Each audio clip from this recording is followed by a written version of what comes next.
What lets you see your real self? Pictures or mirrors? Sometimes we look better in the mirror. Other times we like ourselves more in pictures. But why do these images often look so different? And which one is lying? The mirror or the camera? Let's try and figure it out together. But before we start, don't forget to subscribe to our channel and turn on notifications so you'll always be the first to see all our new videos. You might not realize it, but there is a psychological aspect that plays an important role in how you perceive your appearance, whether it's in a photo or the mirror. Simply speaking, we tend to look in the mirror the most when we're at home, in an environment where we feel our freest and most relaxed. You don't have any makeup on, your hair isn't all done up, you are visually your natural and true self. As for photographs, we usually end up in the frame while we're on foreign turf, meaning that we can look more tense and unprepared. We all try to look good and want to get a perfect picture to share on social media, so we put pressure on ourselves. That's why when we glance in the mirror before heading off to a party, we see an irresistibly good-looking individual. And then the next day, looking at ourselves in those party shots, we suddenly notice quite the opposite. Thumbs up if you can totally relate. Maybe the solution is to try to be more natural on camera. Don't put up a completely different front. After all, it's capturing the moment that matters.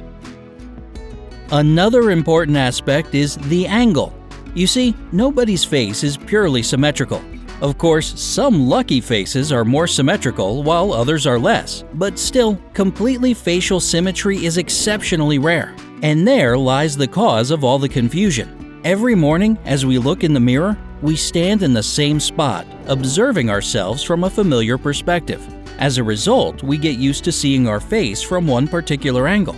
But when it comes to photographs, you don't always get a warning about how, when, and from which direction the picture will be taken. So when you see the final shot, your face often looks way different and maybe less attractive. If this bothers you, just try to find your perfect angles and work them every time your picture is being taken. Or go a completely different direction and figure out all the angles that don't flatter you and avoid them when you're posing for photographs. The more you know about your facial structure and its visually strong and weak points, the better. Learn what works for you, and taking a photo won't be such a problem anymore. White balance also influences our appearance in pictures. Every type of lighting has its own temperature, but when we look in the mirror, we don't register this temperature diversity at all. And this happens because of our brain.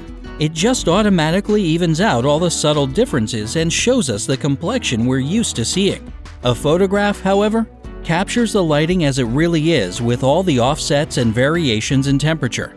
All professional photographers know that lighting can make or break a shot.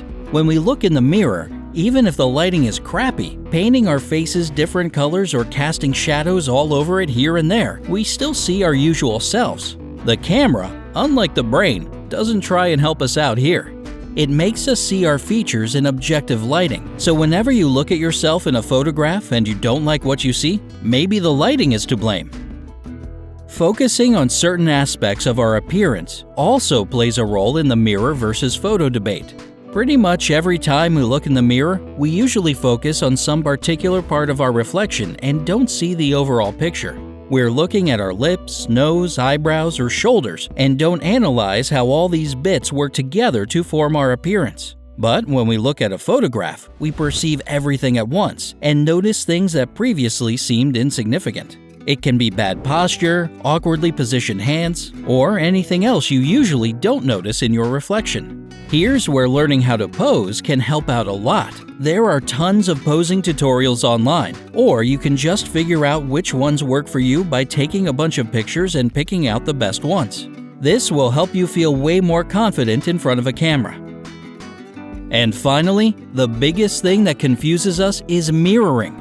In a reflection, we always see an inverted version of ourselves, and that ultimately shapes our perception of what we look like. But it kind of fools us. Pictures, on the other hand, portray us the way we're seen by others. That's why this is an unusual perspective for us that can come as quite a surprise.